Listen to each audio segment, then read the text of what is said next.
What is going on, everybody? Welcome back. Welcome back.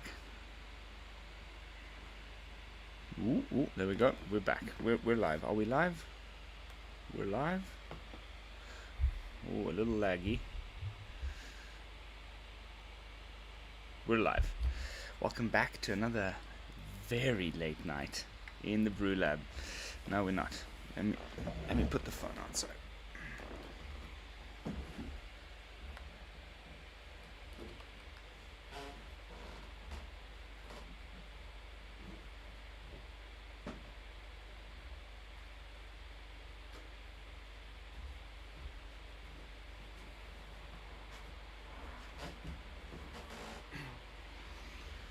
There we go. Oh. Sorry about that. The usual put the smartphone outside maneuver. Welcome back to another very late night in the BrewLab. I pulled another one of my dad moves. I was putting my son to bed. I lay down next to him. I was like, okay, I'm just gonna lie here for a moment, and then as soon as he falls asleep, I'll wake straight back up and do my stream. And then I fell asleep. And I woke up like 10 minutes ago. Oh god, my stream. It's a full like 2 hours past the usual stream schedule.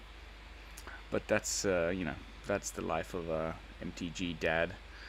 I'm trying my best. Sorry for the delay. Tonight in the BrewLab, I'm coming at ya with some Boros equipment decks. I got two versions.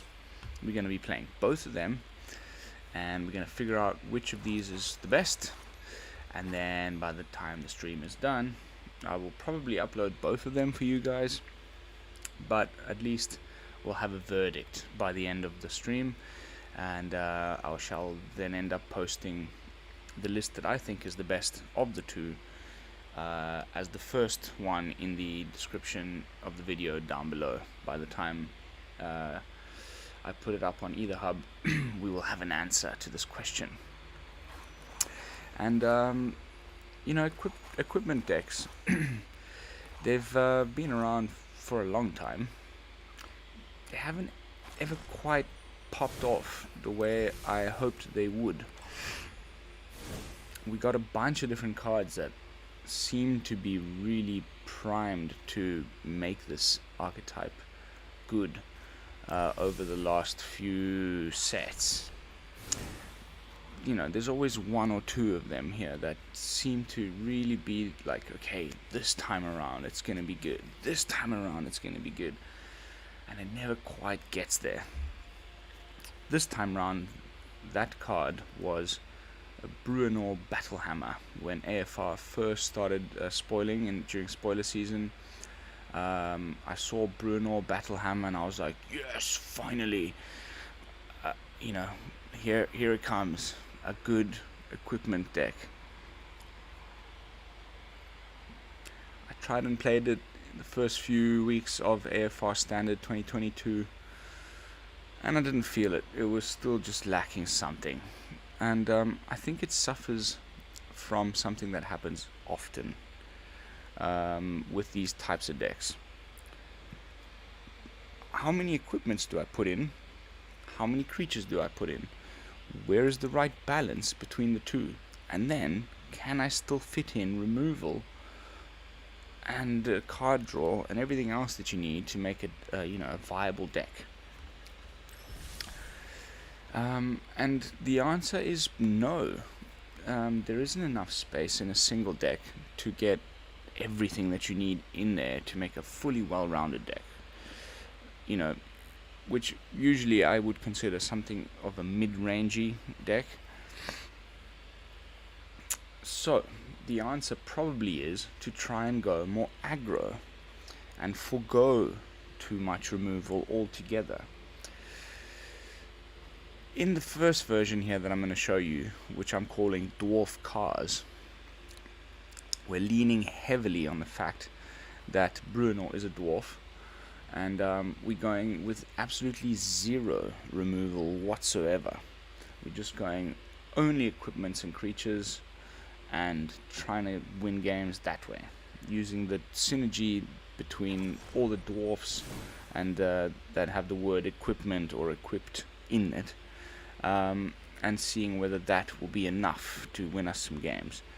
In the other version, we do have a little bit of removal, and we're leaning heavily on the warriors side of things when it comes to equipments, which was sort of the theme in Zendikar Rising equipment, cards. And I hope to get to the bottom of this by the end of the stream. So, without further ado, let me do a quick little run through of the two decks that I'm getting ready to play, and run over some of the play lines and synergies, and what the win cons are of the two decks, and then we'll jump into some gameplay footage, and we'll come back at the end of the stream and discuss which of the two is best and which adjustments we might make, if any, that will make the brews better. So the first one that I'm calling Dwarf Cars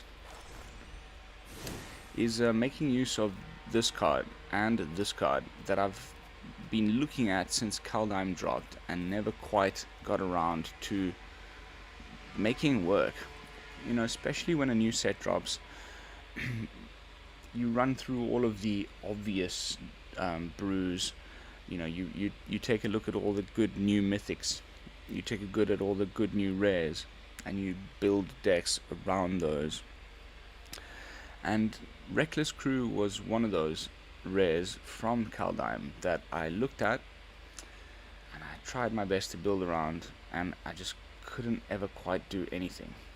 And the reason for that is because, okay, so let's read it first of all. It's a sorcery, 3 colorless and 1 red, and you create X 2/1 red Dwarf Berserker creature tokens, where X is the number of vehicles you control, plus the number of equipment you control. For each of those tokens, you may attach an equipment you control to it. Pretty cool. So it's kind of like a little sweeper protection. You get sweeped, you still have your vehicles and your equipment left on the field. You cast Reckless Crew, and you get to create a bunch of these little 2/1 Dwarf Berserkers, and you can, pick an equipment out of the equipments you have left and put one of each on those berserkers, or maybe just put all of them onto the one, which is pretty cool. But the other card that came in Kaldheim, which I was convinced was supposed to be played with Reckless Crew, is Armed and Armored, which says it's a 2 mana, 1 colorless and a white instant speed, uncommon, that says vehicles you control become artifact creatures until end of turn. Then you choose a dwarf you control and you attach any number of equipment you control to it. So you can see where the synergy is there. Equipments, vehicles, dwarfs. There's 3 of the card types that are written on both of these cards. So I'm trying to. There's only a couple of copies of each in the deck. I'm trying to see whether we can get this to pop off. The other card from Kaldheim that also says equipment on it and is a dwarf was Magda, because most people have been trying to use the static ability on Magda that says sacrifice 5 treasures, search your library for an artifact or dragon card, and put that card onto the battlefield and shuffle to search for dragons. But it says dragon for an artifact or dragon. Equipments are all artifacts. So you can use that ability when you got 5 treasures to go and search up, you tutor up the best equipment in your deck and put it on the battlefield for free. Not just dragons. And every single other creature in the deck is a dwarf. So not only will all those dwarves get +1/+0, but whenever any of those dwarfs become tapped, you get to create a treasure token. So that's pretty sweet. So what other dwarves do we have? We've got a new one here from Adventures in the Forgotten Realm called the Dwarven Champion, which has to do with equipment. It is a 3/1 dwarf warrior that says that as long as it is equipped, it gets +0/+2. So it comes into play as a 3/1. If it's got any equipment on it, it becomes a 3/3, and then if Magda is in play, it becomes a 4/3. Okay, more on that in a second.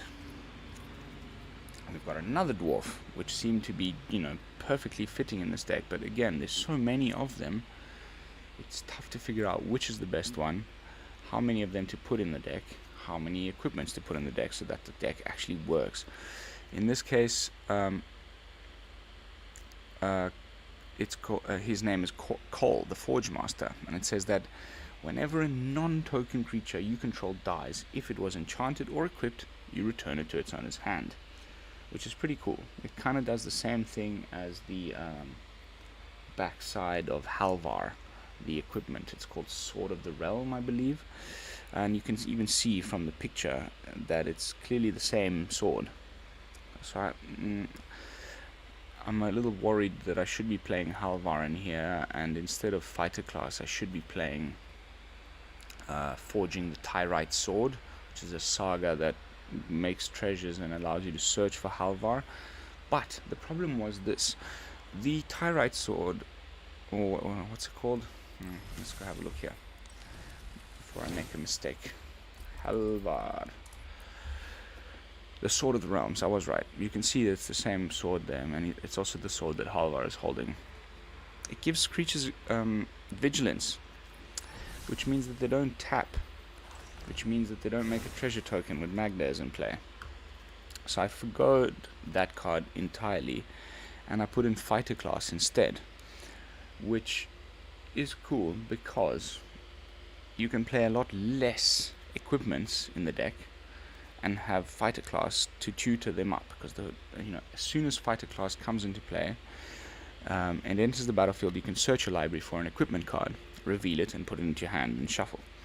That's kind of the same as Forging the Tyrite Sword, in that you can, even though I've only got in an equipment deck a very small number of equipments, there's only 2, 4, 6 equipments in the entire deck.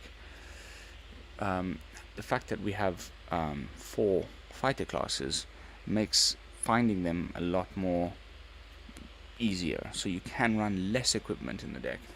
And just go tutor them up with fighter class. Not only can we tutor them up with fighter class, we can also tutor them up with Magda, with treasure tokens, like I just said. And we've also got a bit of card draw in the form of Showdown of the Skalds to rifle through the deck and grab those equipments.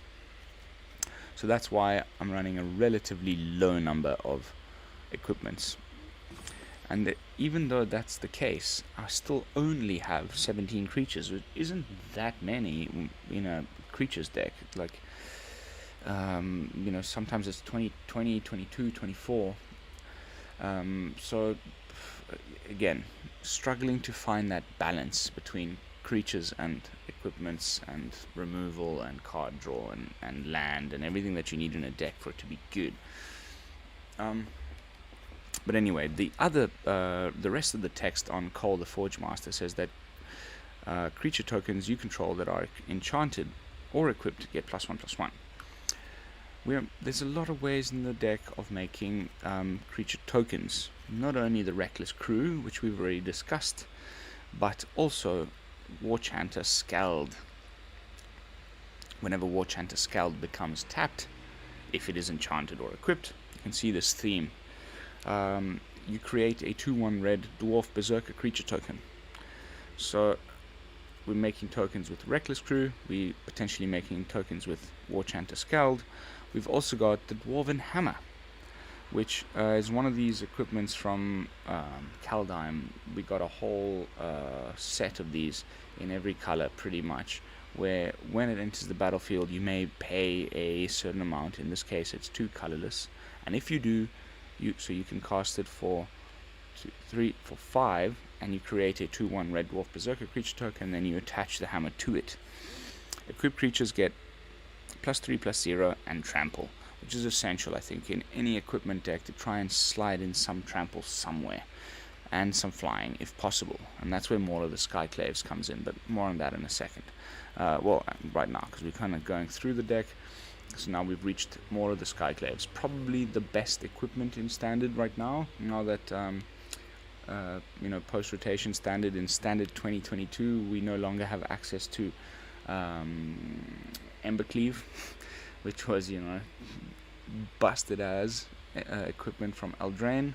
We, not only do I hate it because I went up against it so many times in mono red, but also because we're playing Standard 2022, there's like 2 reasons why I just never ever played the card in any of my equipment decks, because I just didn't feel like being such an asshole. So anyway, now that it is out of Standard 2022, in this rotation proof deck, the best equipment that you can probably tutor up is more of the Skyclaves. It's phenomenal, of course. It's one of these equipments from Zendikar Rising that equip as soon as it's cast. So as soon as it enters the battlefield, you attach it to target creature you control, and that creature gets +2/+2, first strike, and flying. Okay, unfortunately, that set of equipments from Zendikar Rising that have this auto equip when entering the battlefield tend to have a very high equip cost. This one costs 4 to equip, 2 colorless and 2 white mana, but we have ways around that with Bruenor. More on that in a second. We've already talked about Warchanter Skeld. Next up we have Bearded Axe, which is an obvious inclusion. Okay, equipped creatures get +1/+1 for each dwarf, equipment, and or vehicle you control. Because there's only dwarfs, and we're continuously making more dwarfs with all these different cards I just talked about, and there's vehicles and there's equipments, this can give your creatures a lot of buff. I've had it gets ridiculous. Like, it's unfortunately one of those decks with, like I said, there's no removal, but so if things go wrong and the opponent has a bigger board than you or whatever, your only way through is going to be through flying or trample. But when things go right, holy moly, Bruenor gives every creature you control +2/+0 for each equipment attached to it. The Bearded Axe gives the creature that's equipped +1/+1 for each dwarf, equipment, or vehicle you control. Magda gives all the dwarves +1/+0. You can start to see how many Anthem effects, and then of course you're putting counters on everything with Showdown of the Skulls. It gets ridiculously out of control. And the cool thing is, if you have Warchanter Skald equipped with the Dwarven Hammer, when you attack with it, it spawns another dwarf, and so it gets buffed up even more post tapping, if that makes any sense. So pretty cool little obvious inclusion. Bearded Axe, you have to put it in a dwarf equipment deck, in my opinion. The same can be said of Dwarven Hammer. We've already read this one. The creatures get +3/+0 and have trample, and you can, if you have the mana for it, make a dwarf berserker.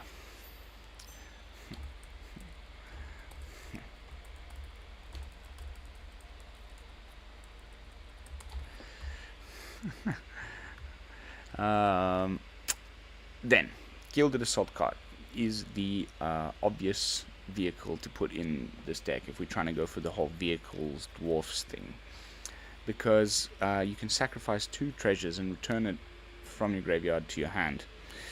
So it's kind of recursive vehicle that can be used to tap any of these dwarves for free, without putting them in harm's way, is what I mean. But namely Magda. So, crew 2, Magda has 2 strength, or 2 power. So you can crew the Gilded Assault vehicle with Magda, which taps Magda, making a treasure token, and then you can attack with the 5/1, which is pretty sizey, and then if it dies, you can just sacrifice 2 of those treasures, bring it back to your hand, cast it again, keeps coming back. And because it's not legendary, you can have multiples of those on the field.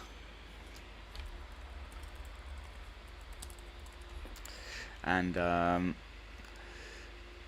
that's going to help out with Reckless Crew. When we cast it, the more vehicles, the more equipments we have on the field, the more of these 2/1 red dwarf berserkers we're going to be creating.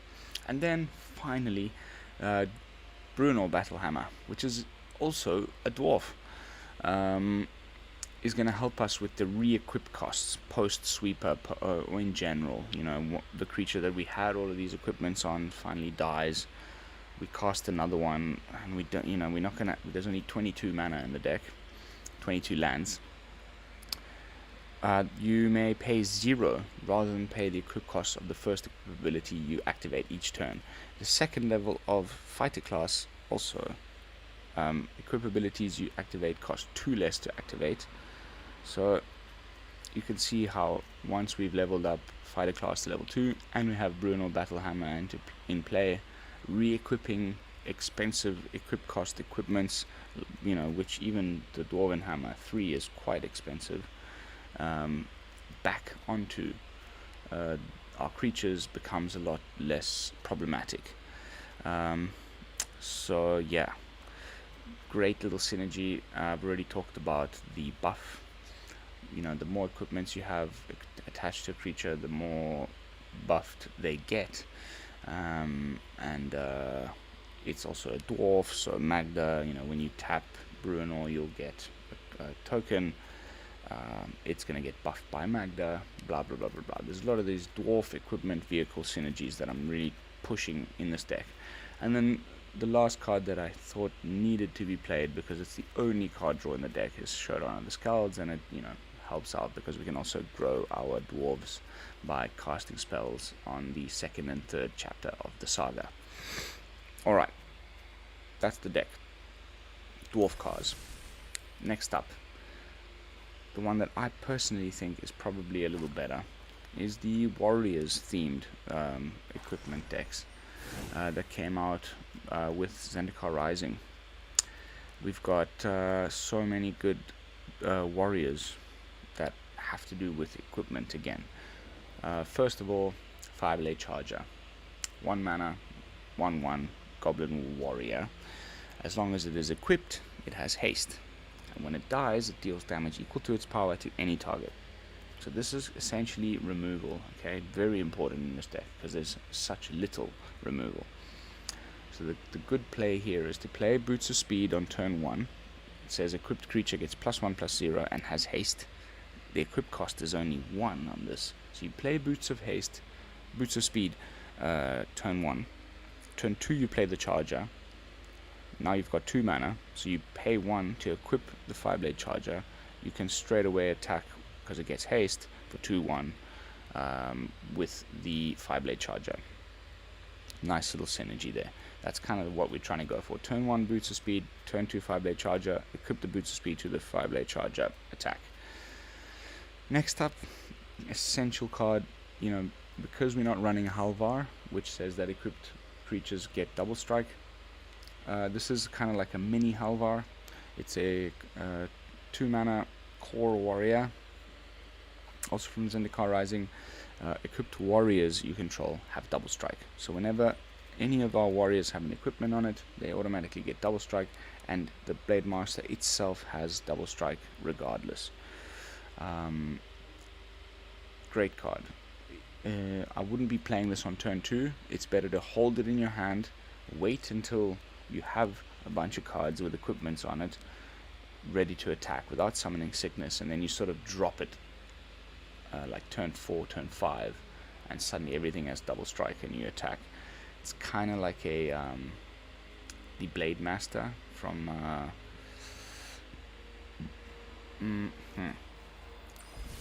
which set was that?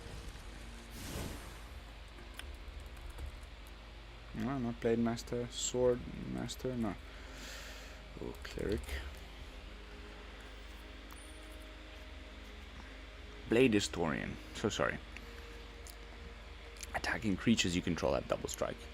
It's kind of like that. You hold it in hand, you wait until you've got a nice big board, you drop it, suddenly everything has double strike, you attack for the win. We're trying to do the similar thing with the core Blade Master here. So probably don't cast this turn 2, turn 3. Just if you get one copy of it, keep it. Wait until the right moment. Your opponent might tap out and think that they've still got another chance to, you know, come back at you because you're only presenting, let's say, however much damage you have on the battlefield, but it's not enough to win. Suddenly, with double strike, you do, and you bring it down. They're tapped out. Boom, game over. That's kind of the way we should be using this card, in my opinion.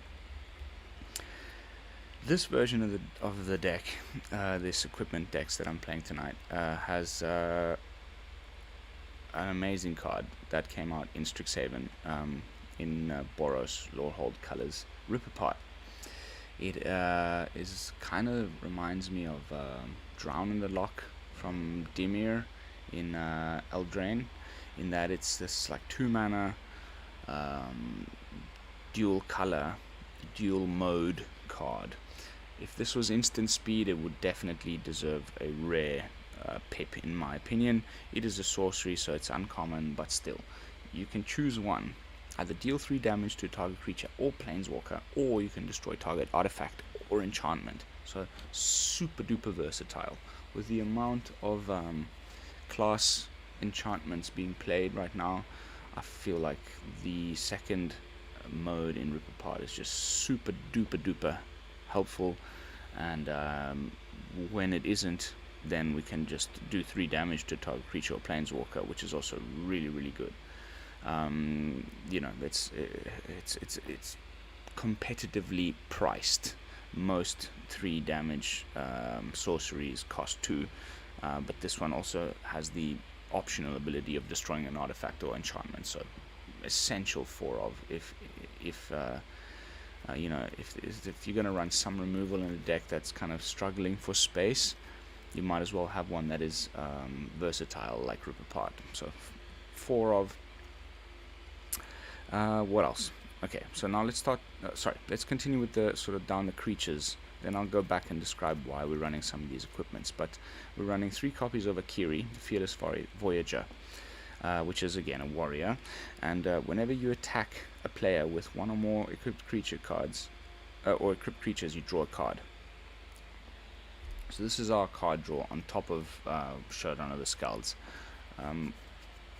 Anytime you attack with a creature that is equipped, you draw a card.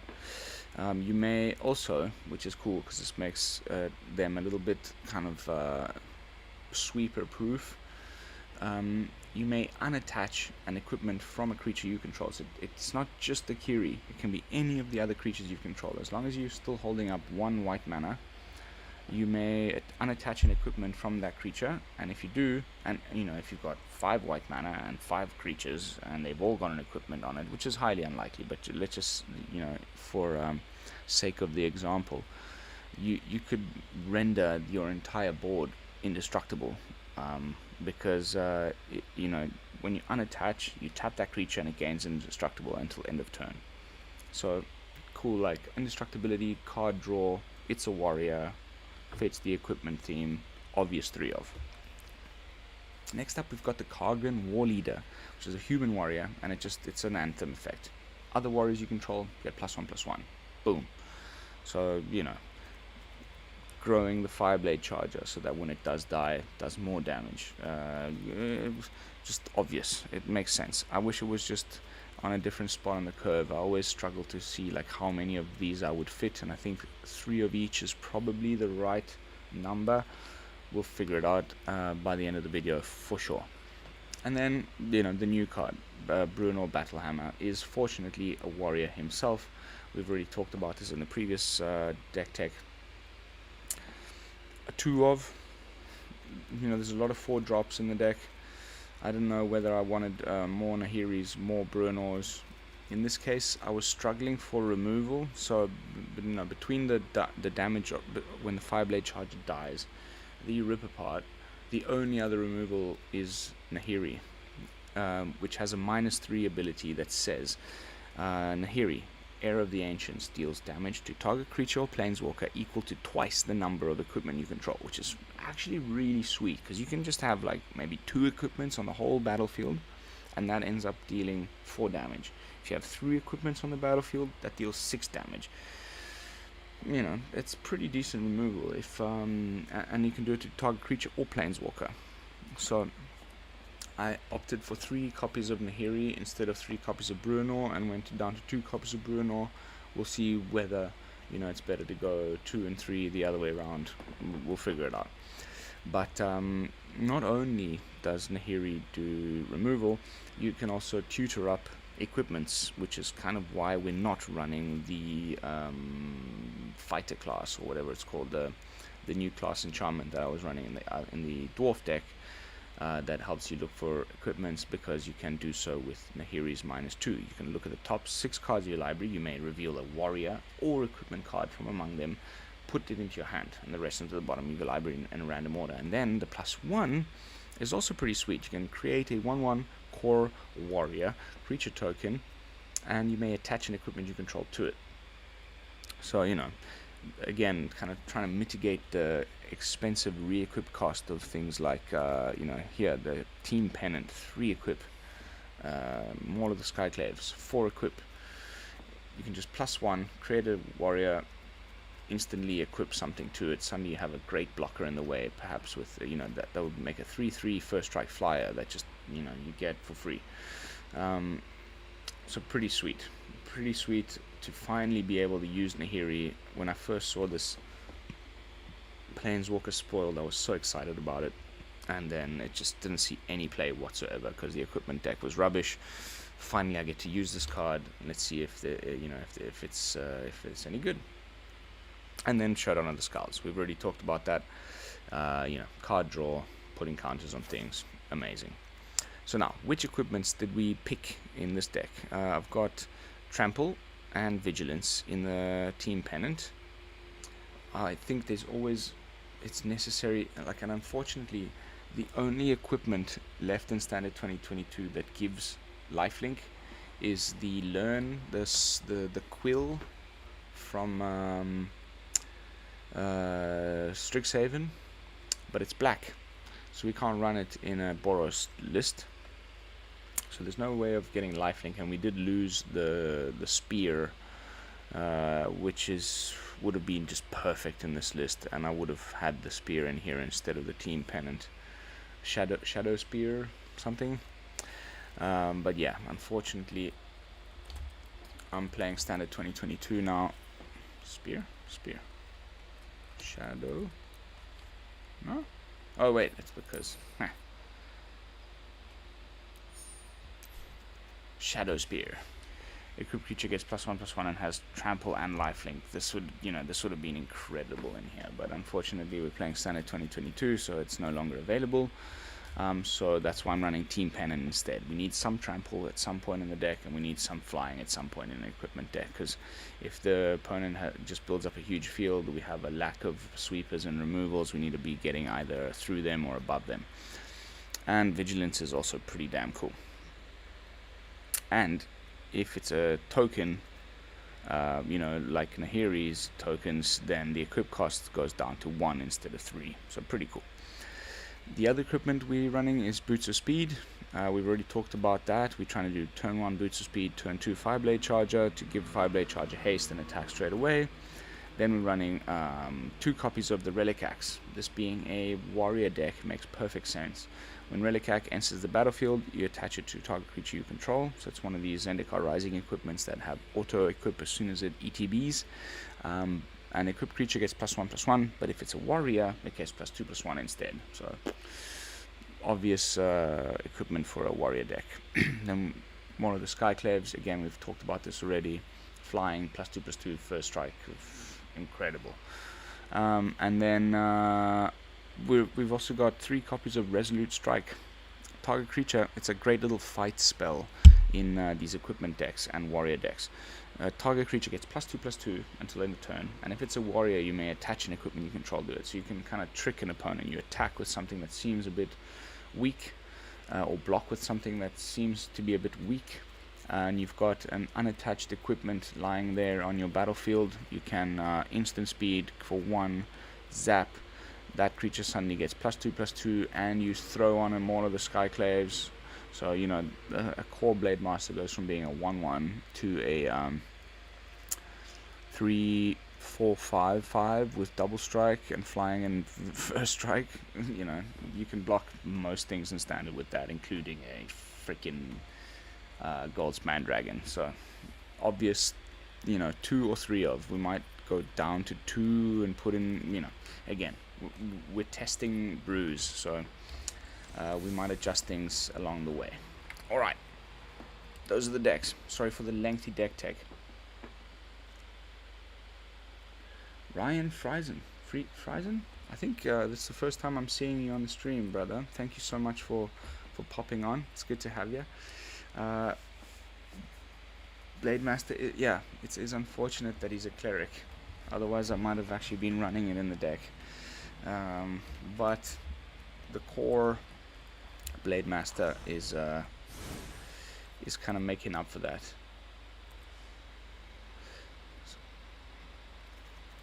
Alright, let's jump into some games. Before the introduction just gets way too long. We're already 36 minutes in. At this point in the video, as usual, I would like to kindly ask everybody who's watching the replay or live on the stream to consider subscribing to the channel if they have not done so already. And of course, you know, do all of the other great YouTube stuff if I could ask you to. That's all very free and easy to do.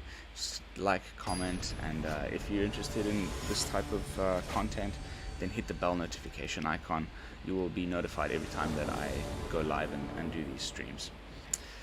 Alrighty, game 1. We've dropped very low in Mythic.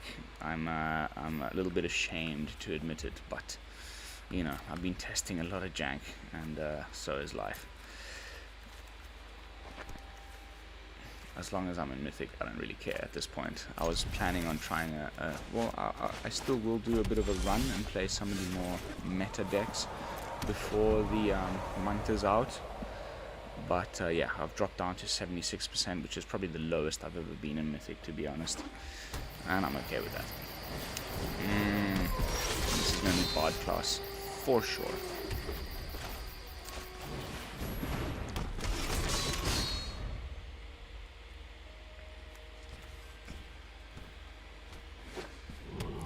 Minsk or Bard class? Told ya. Told ya.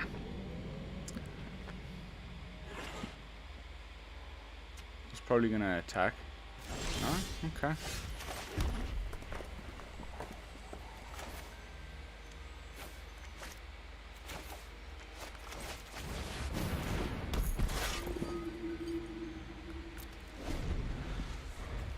This card gets out of hand really quickly. The fact that we have no interaction in the deck is going to feel really, really hard. I think this, although I love it, and it does have this ability to just go crazy when everything goes, you know, according to plan.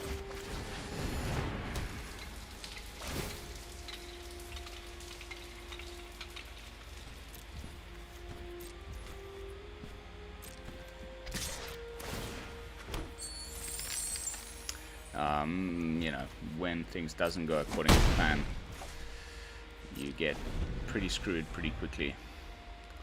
Unfortunately, it's so nice. Like, I love dwarfs, I love equipments, but wait, okay, resolve.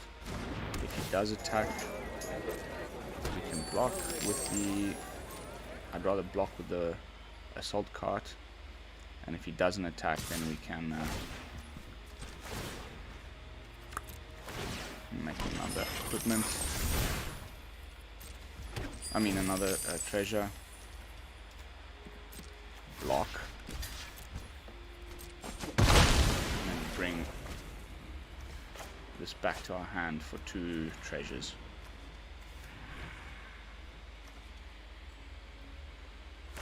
So I might just save those treasures for Bruno.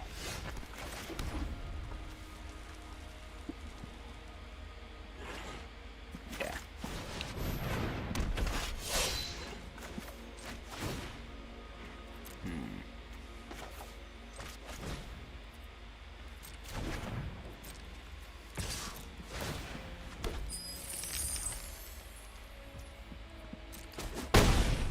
So he's leveled up one of them. Things are gonna get crazy.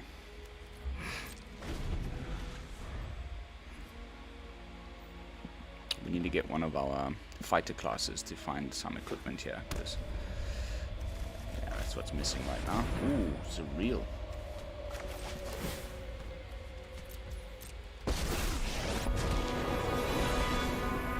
The wars are ended. My army ever grows.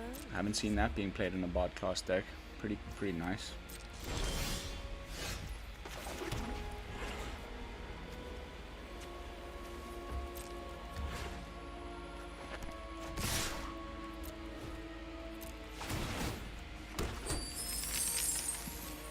Okay, we can tutor up.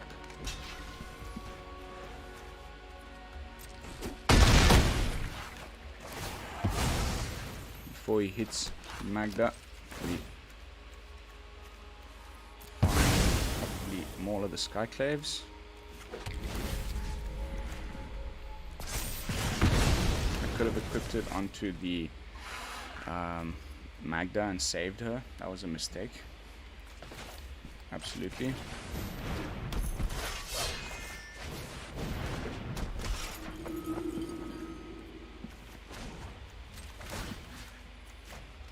Nice blocker. With Bruno, look at that. This was a 3-1. It's now a 7-5. Yasharn. Ow.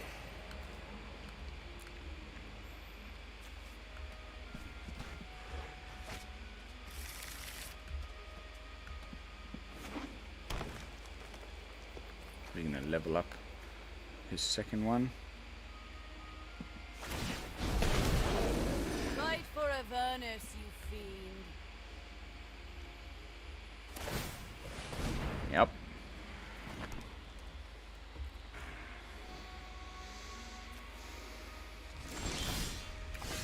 Yes! That is so sweet.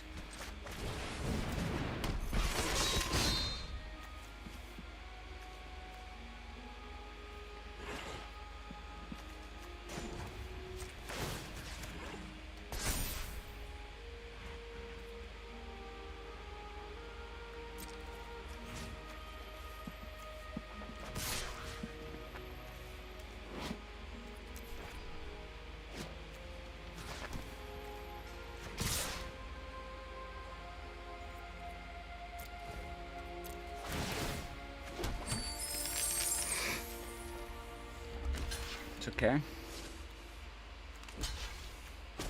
Can you just... Okay, he's trying to kill my Magda. That makes sense. Why can't I do this?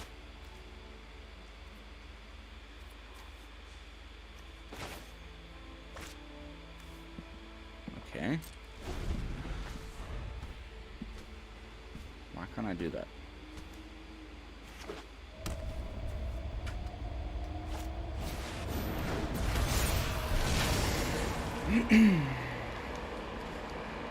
That's a problem.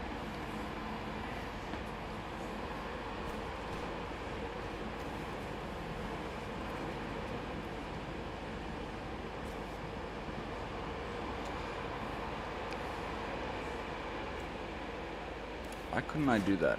I really wanted this on the battlefield so that I could reckless crew it. You, into the fray.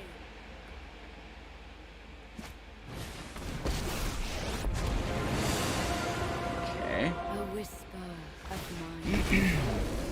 Reinforcements will drive them back.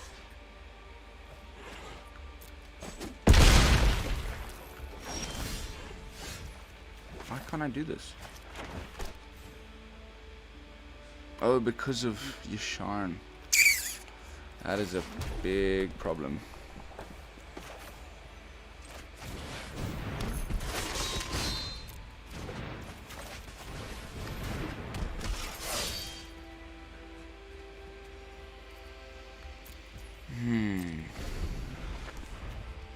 Can't sacrifice non-land permanents to cast spells or activate abilities. That's a problem.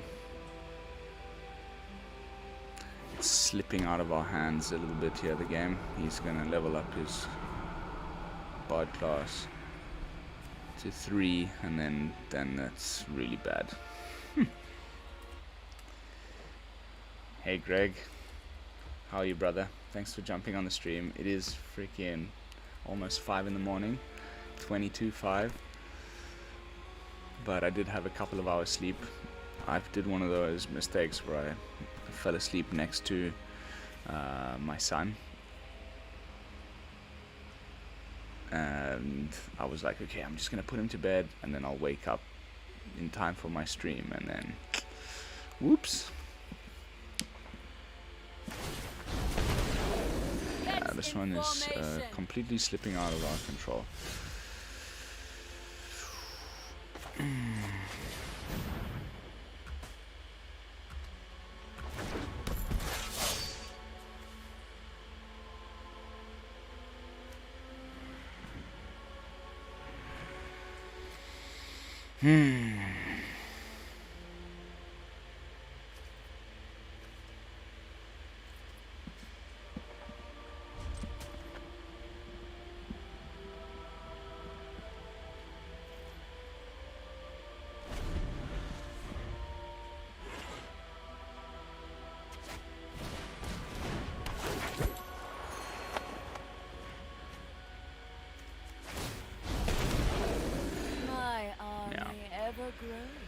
We need the trample equipment.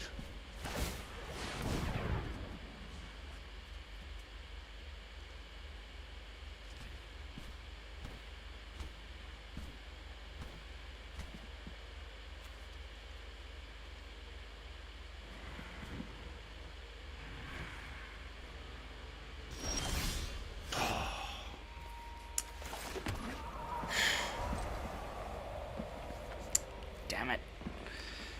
Showdown of the Skulls would be great right now.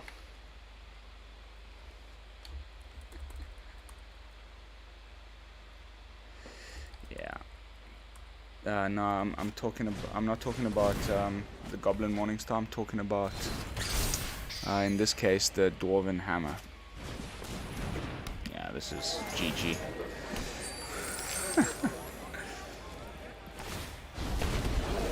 Nice idea to put Zuriel in the deck, I think.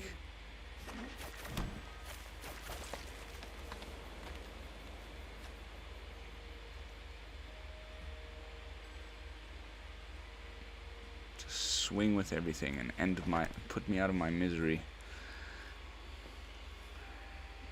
Chris Sixney.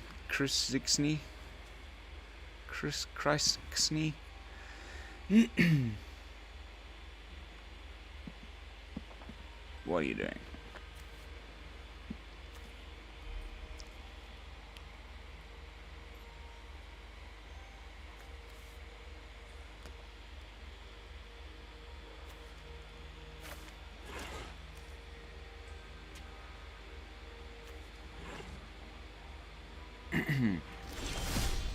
Yes. Yes. Hoo hoo hoo.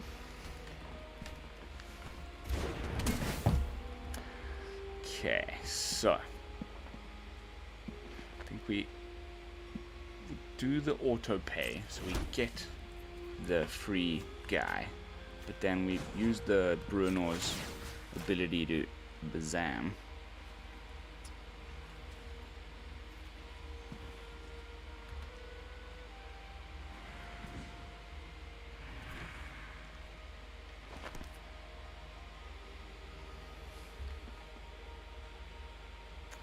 I'm just feeling a little suicidal at the moment.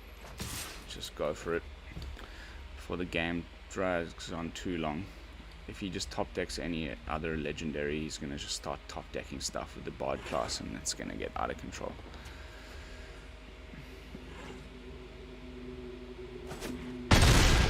Takes it. He takes it.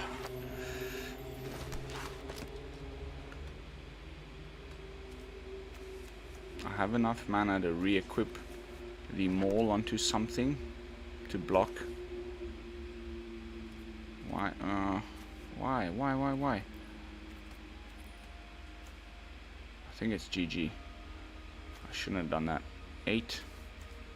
Oh, we've got a lot of chump blockers. Let's see if we can survive one more turn. No. Let your fury instill fear. That's GG.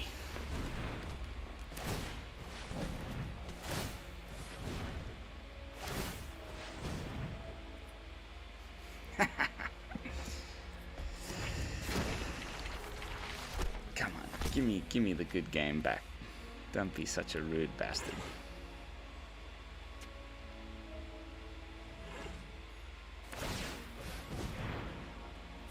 You're not gonna get it to 20.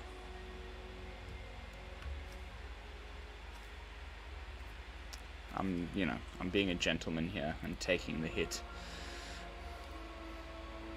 I could have scooped a long time ago.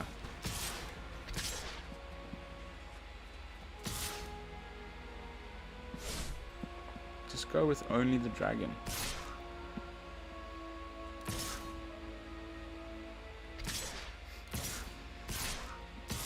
Just the dragon's gonna be enough. Yes.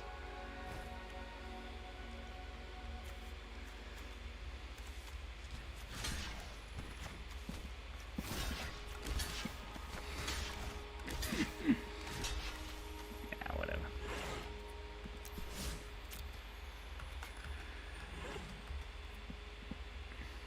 I don't understand why I couldn't re-equip. 2, 3, 4. I could have re-equipped the Maul onto something. That was my plan.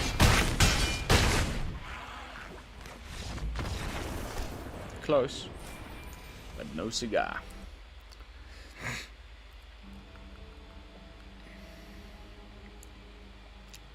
Okay, let's have one more game with the dwarfs, but I can tell you now that the better version is the Warriors one.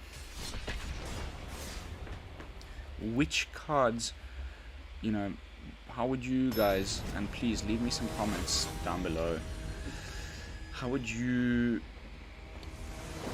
rebuild this deck so that we can slip in some removal and maybe a little bit more equipments? What would you trim off?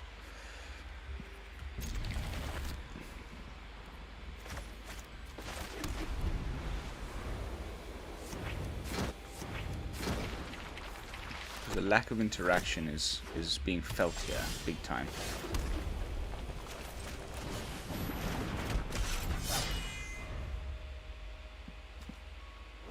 Cool lands. Which symbol is this again? No idea. Orzhov.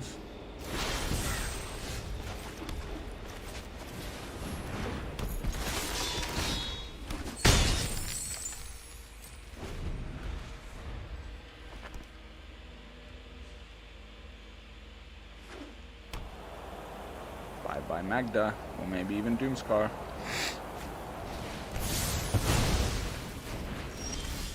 Of course it was Doomscar.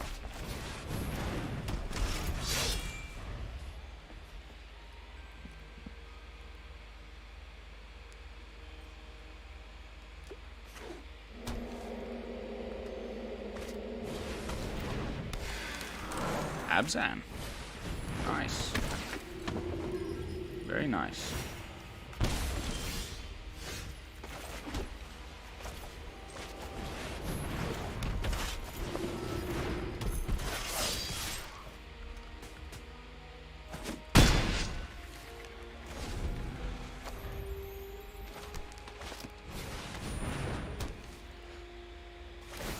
Okay.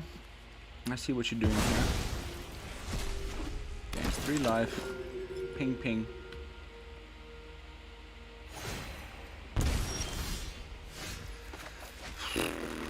Where's fighter class? Oh no. Oh.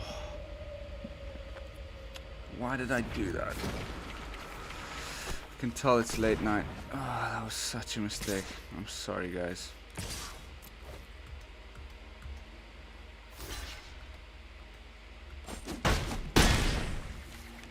That was a mistake. Terribly sorry.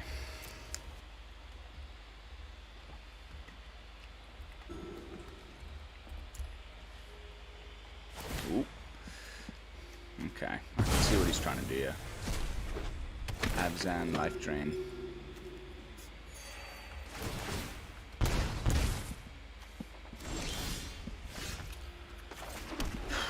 I haven't drawn Showdown once.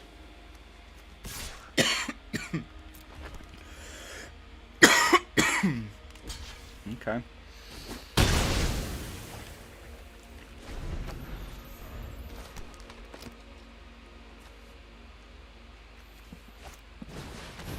They have a 6.3. Of course, he had another one. That's why he blocked with it. I was hoping he didn't.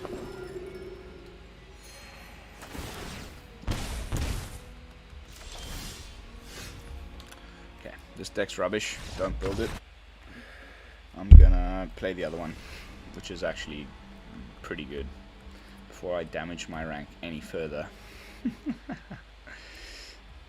I think we've already got an answer to the question I posed at the beginning of the stream. The dwarf one is, it's missing something. The idea is cool. I really want to try and run armored, arm the armored and reckless crew in some kind of a build. This is probably not it. We need to, the problem is 17 creatures. You go down any less creatures, you're not going to get your creatures. If you put in any more equipments, you'll just be only drawing equipments. Yeah, I really struggle with this. Do we get rid of coal?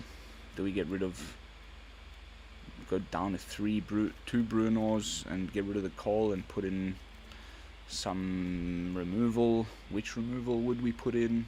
I don't know. Please let me know in the comments down below. But let's play something a little bit more fine-tuned that actually works.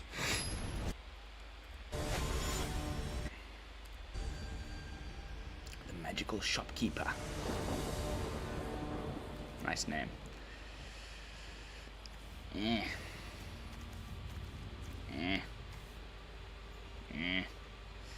Let's mulligan this one. It's a lot of nice cards, but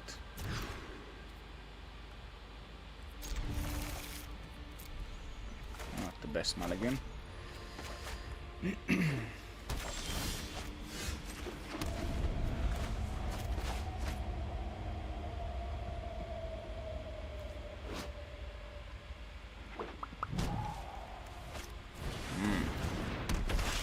Berserkers.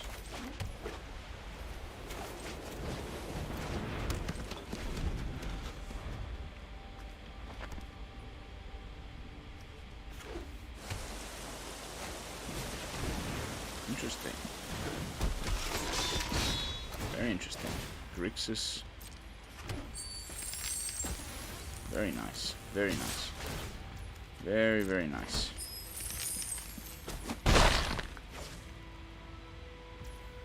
That's another dwarf.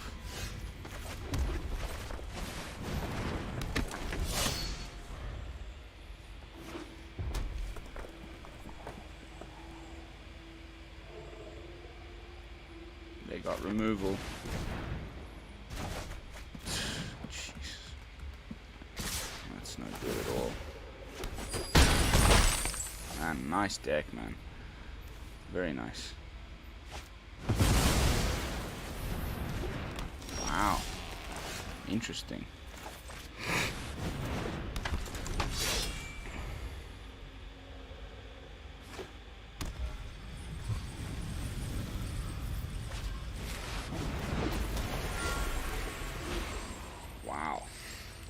Very nice.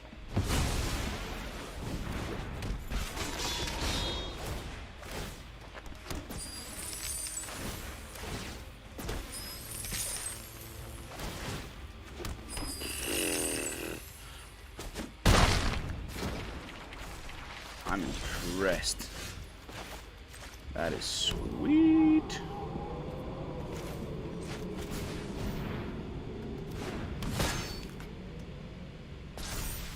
Scam's over already. Might as well just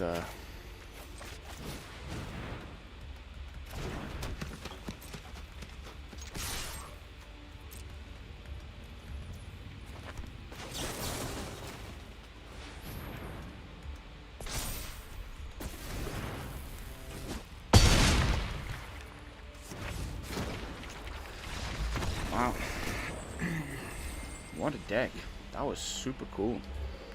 Congratulations, Magical Shopkeeper, for coming up with something different. That is sick. I like that synergy. That's a lot of treasures. I'm not sure why he was running the Nexus, but I'm sure we would have found out if we could survive a couple more turns. Very nice. Very, very nice.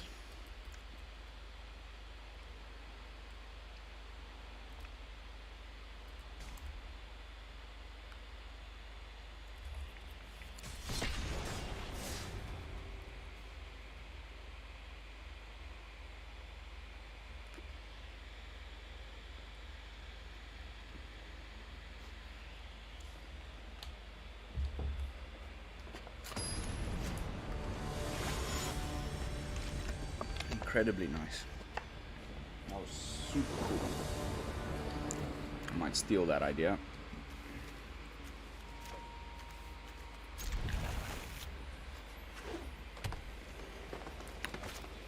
Here we go, mono green.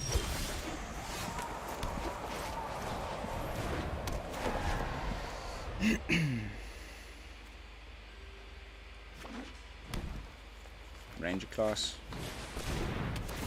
This is equipments are just you know, not really doing it for me. This is why I held off so long playing it. It might do okay in like platinum and stuff, but in mythic this deck is just not gonna do it. Correct me if I'm wrong.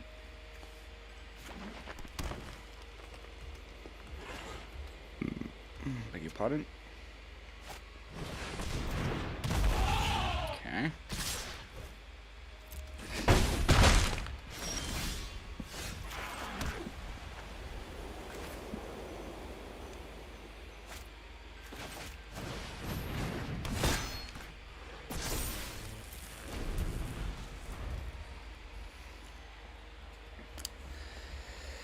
Ay, caramba.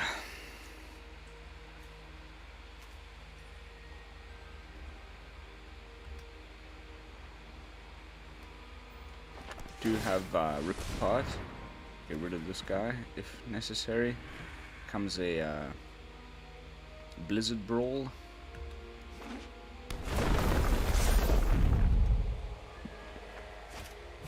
No, I could still have it.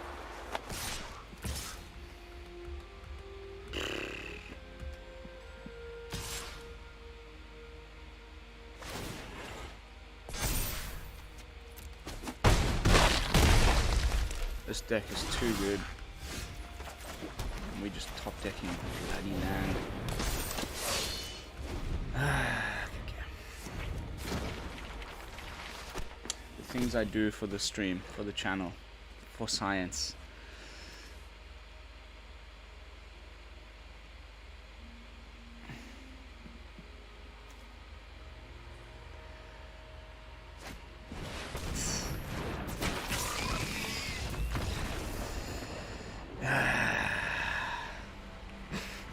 Are we gonna win a single game tonight?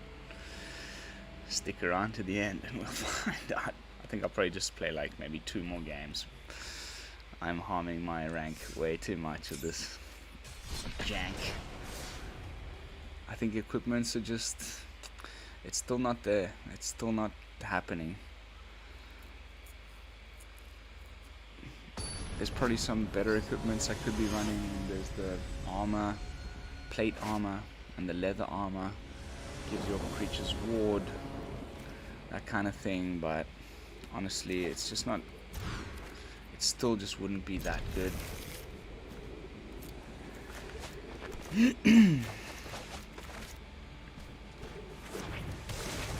Again, mono green. Oh, puke. Puke fest. I'm so sick of playing this deck. Or against this deck.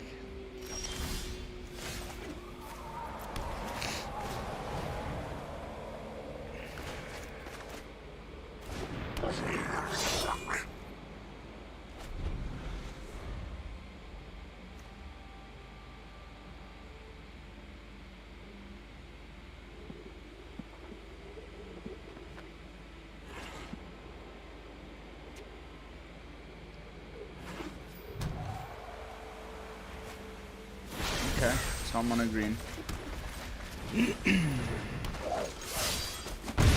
Simic ramp with a foretold All Runes Epiphany or Sword Coming.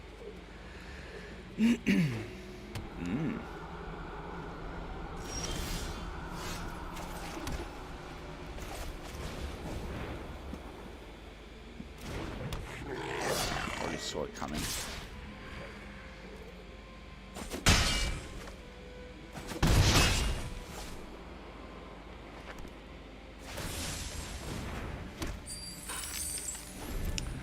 Just be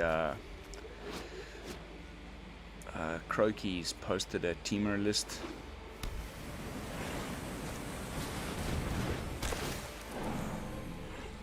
Teamer ramp.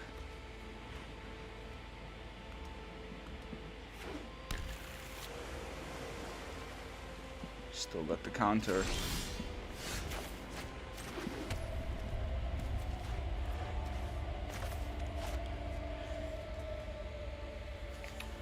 We just have to risk it at this point, because there's no point in casting Kiri. We don't have anything with equipments.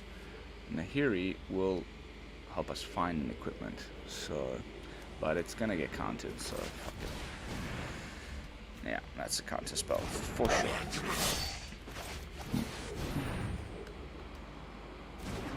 No?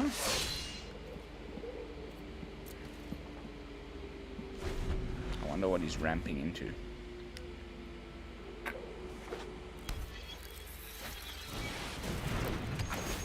Okay.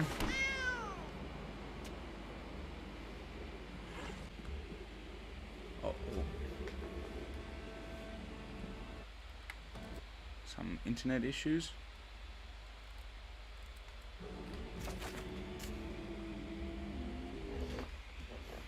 Better go check on my...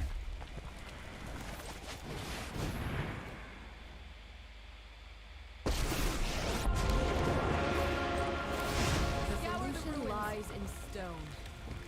I can work with that.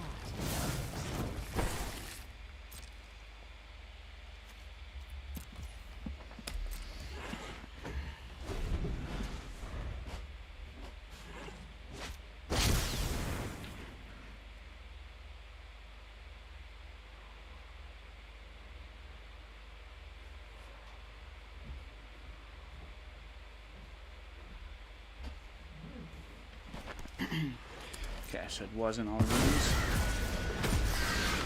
Unfortunately, that's the end of Nahiri's reign with the two little birdies.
Okay, yeah, I can see what you're saying there, Edwin, about the Magda synergy.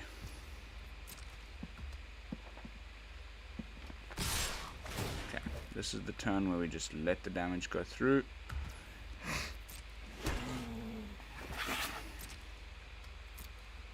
He's definitely got a counter spell up, or he might even have enough Epiphany. I'll be back to finish my work.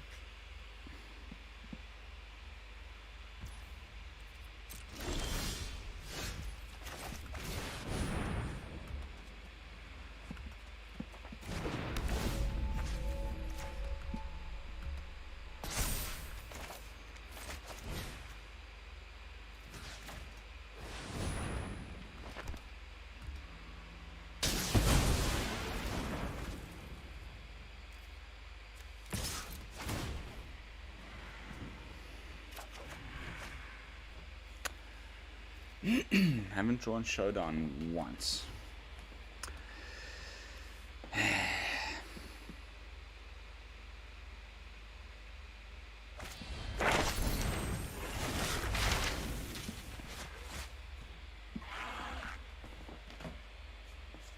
So many mosquitoes.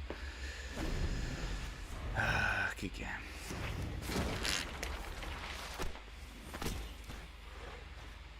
Yeah, whatever, man.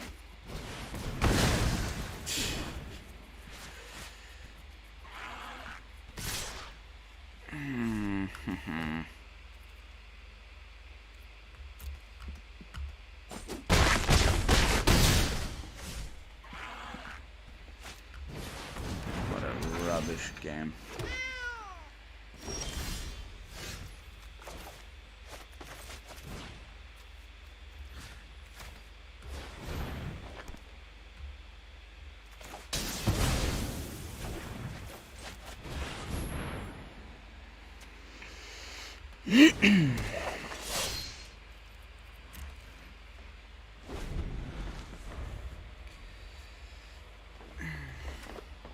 Hey, you know, we win some, we lose some. Some days I make a good brew, some days I make a rubbish brew. But that's the whole point of it being a lab, you know, we're testing things. And this is one of those days where it's just an absolute pile of rubbish.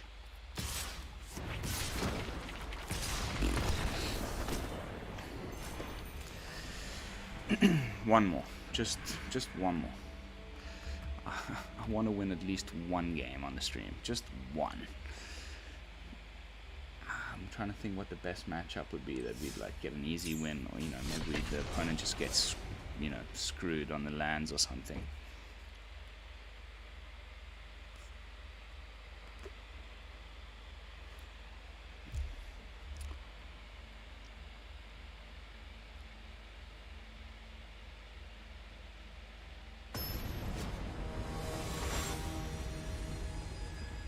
Porter C2133. Aha! Finally.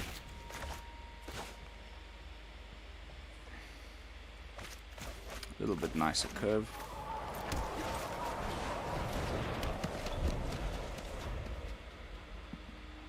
We might just do something here. Fingers crossed.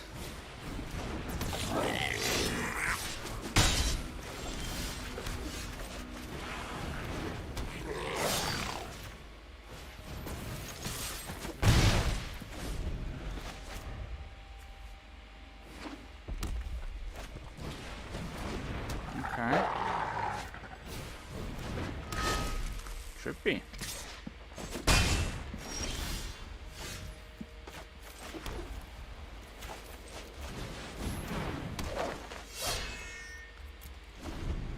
First strike.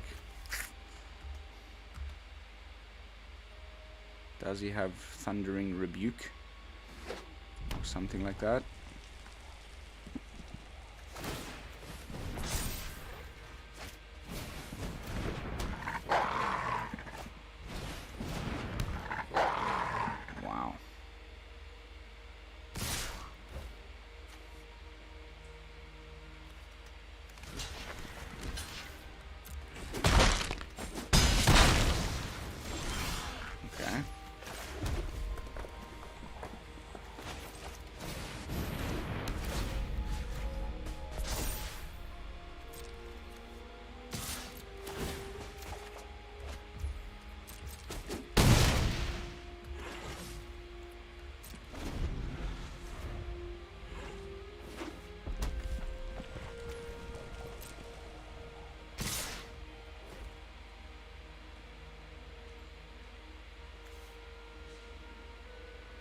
boast.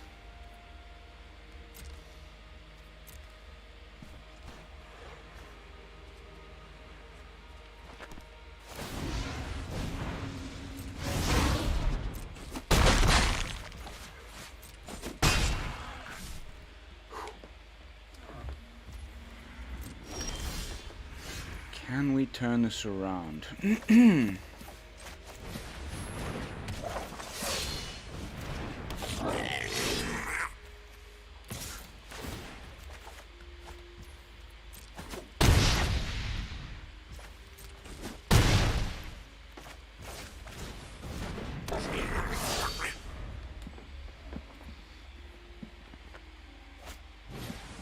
think we got him.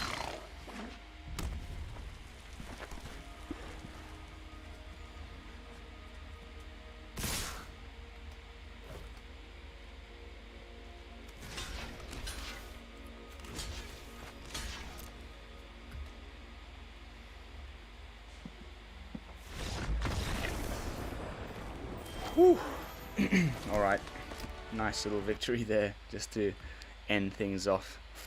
I'm gonna call it a night, guys. It's past 5 a.m. in Italy. I need to get back to bed before the sun comes up.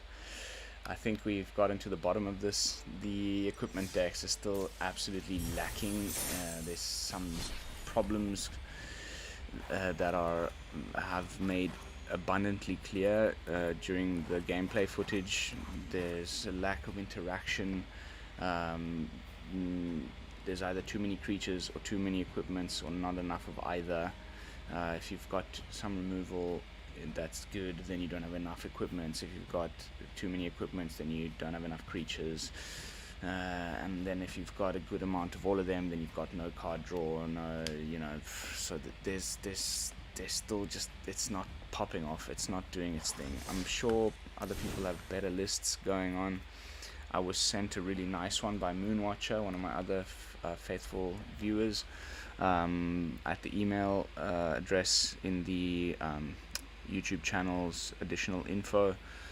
By the way, if anybody else wants to send me lists, that's a good way to do it, unless you want to come find me on Facebook. Yeah, I'm going to give that one a try tomorrow just by myself, but I still think that there's something lacking in the equipment decks for now. Alright, that's going to be it for tonight. Tomorrow I'm coming at you with some Orzhov. This one is a nice little brew. This one is actually getting me some solid wins in Mythic, so hopefully we can sort of correct tonight's horrible stream with a bit of a win streak tomorrow. Please come back and check it out. I think you're gonna like this one. It's building upon the whole double spell thing in mono white aggro, but I've splashed black to put in some pretty cool new cards, and it's working really well. So yeah, stick around for that, and until then, thanks for watching, and this is Lone Fox from the BrewLab, signing out.